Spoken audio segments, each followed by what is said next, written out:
નમસ્કાર મિત્રો, વાત કરીશું આજના તાજા સમાચારની। અમદાવાદ જિલ્લાના બાબરામાંથી એસઓજીની ટીમે ઝડપી પાડ્યું ગર્ભપાત કરાવવાનું કૌભાંડ। પનામા ગેસ્ટ હાઉસમાંથી એસઓજીની ટીમે ગર્ભપાત કરાવવાના રેકેટનો પર્દાફાશ કર્યો। હેમલતા દરજી નામની મહિલા નર્સ હોટલમાં ગર્ભપાત કરાવતી હોવાનો ખુલાસો થયો છે। મહિલા નર્સ હેમલતા દરજી ગર્ભવતી મહિલાઓને એનેસ્થેસિયા આપીને ગર્ભપાત કરાવતી, જેના બદલામાં 5,000 રૂપિયા વસૂલતી હતી।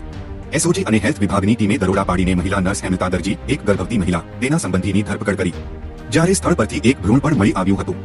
તપાસમાં ખુલાસો થયો છે કે એક જ હોટલમાં આરોપી મહિલા નર્સે અલગ અલગ 3 મહિલાનું ગર્ભપાત કર્યું। પોલીસને આ રેકેટમાં અન્ય કેટલાક લોકો સંડોવાયેલા હોવાની આશંકા છે। બીજી બાજુ હોટલ પનામામાં એસી રૂમના 1,000 રૂપિયા, જ્યારે નોન એસી રૂમના 100 રૂપિયાનું ભાડું પણ વસૂલવામાં આવતું હતું। હાલ તો પોલીસે હોટલના સીસીટીવી અને અન્ય રજિસ્ટર અને ચોપડા સહિતની સામગ્રી જપ્ત કરીને વધુ તપાસ હાથ ધરી છે। તો હાલ માટે આટલું, મળીશું નવી અપડેટ સાથે। જો તમને અમારા વિડીયો પસંદ આવતા હોય તો વિડીયોને લાઇક કરી, ચેનલને સબસ્ક્રાઇબ કરી બાજુમાં આવેલા બે આઇકને દબાવી દેજો।